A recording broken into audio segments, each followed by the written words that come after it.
Hello everybody, good evening. As you can see, I'm making a video in the bathtub. That means I'm naked. No real reason, except maybe my YouTube stats say I only have like 12 or 13% female viewers and 88% male. And I used to be more like 25% female. Although this may actually serve to drive up my male viewers if either I'm really ugly or I have a lot of male viewers who are into me. So, what am I going to talk about? I haven't really thought about that. So let's talk about solar weather, solar radiation, solar wind, and what scientists are forecasting over the next 50 years or so. Let's remember that 97% of every single species to ever set foot on planet Earth, or to ever evolve on planet Earth, is extinct, permanently extinct. What we have here right now on Earth is only 3% of what has ever existed. That just goes to show just how many mass extinction events we've had in the past few million years. 4 billion years or whatever. And also how severe those extinction events have been. They wipe out a very, very, very large number of species, sometimes the majority of life on the planet. We're talking about things that happened millions of years ago. There's nothing saying those things can't happen today, but now we have a lot of technology and knowledge, and we can kind of predict those things, and we kind of know what's happening. So one of the things that can exacerbate or cause mass extinction events is solar radiation. So the sun emits a massive amount of radiation. If you were able to survive in a vacuum, 0 degrees, close to 0 degrees Kelvin, whatever the temperature is out in space, if you went out there, you would still die just because of radiation from the sun. So what protects us? Well, it's Earth's magnetic field, and you can also call it Earth's magnetic shield. It's a magnetic field that emanates out from the planet Earth, and it's strong enough to protect us from the majority of those rays. Of course, some do get through when we have solar flares that disrupt electric grids and blow up transformers, right? So what's happening right now? Well, if you look at the official government data, because in this video I'm not going to talk about any conspiracy theories, I'm not going to speculate, I'm just going to talk about what scientists are saying, what's official right now, okay? If you look at the official data, readings from satellites that are designed to measure these things, Earth's magnetic field has been going down very slightly over the last century. However, in the past couple decades, it's taken a nosedive. It's gone from going gradually down to almost exponentially downwards. It's going almost straight down.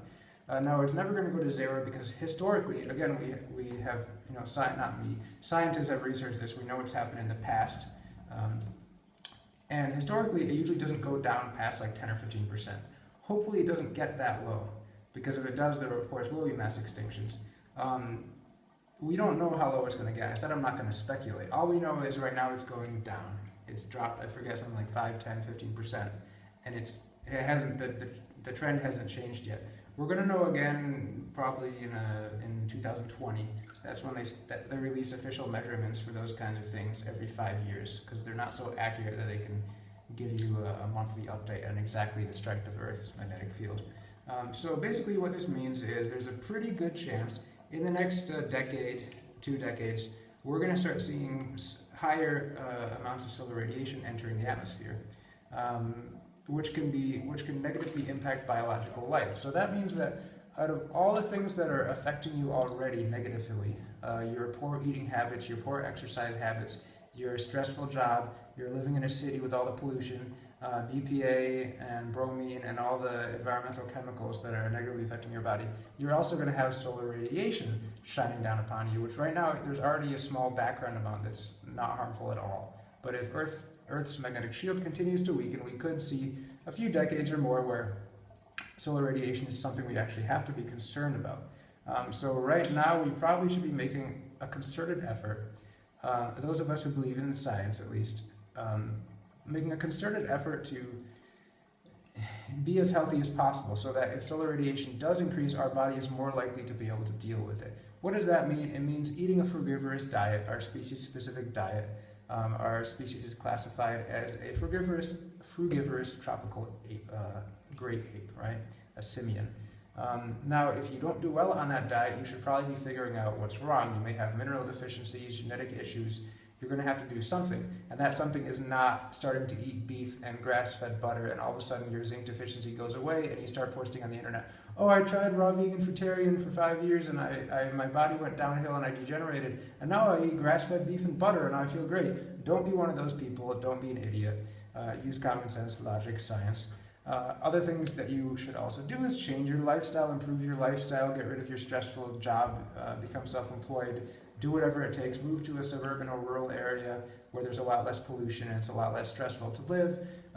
Start learning permaculture and growing at least some of your own food. If you have a lot of money, you can just buy a property and pay other people to grow your own food, and as long as you just do a little bit and get your hands dirty, you'll maintain that spiritual connection with the earth. I just say that because food is grown with so many chemicals these days. The only way you can really trust it is if you either grow it yourself or have a hand in how it's being grown, or if you're financing it and directing it. So there's a lot of different things you can do. I'm not going to rant on and on about that forever because I know you guys don't want to see me naked forever. But just keep that in mind. We want to be as healthy as possible. We now have another reason to do so because solar radiation is probably going to be increasing. So that's all. Subscribe to my channel. I promise I won't be naked in the next video. If you really, really want to watch my videos, if you really want to watch them, you should click the alert button. If you're just kind of okay with seeing one once in a while, then just hit subscribe. It'll be perfectly fine. But under no circumstances should you watch this video and not hit subscribe. That'll be all. Check out fruithavenecovillage.com. That's all lowercase, no spaces, no dashes, dots, or hyphens, except for the dot in between fruithavenecovillage.com. And you can also check out yourbrainonfruit.com and terrafruitus.com. That's all. Have a good night.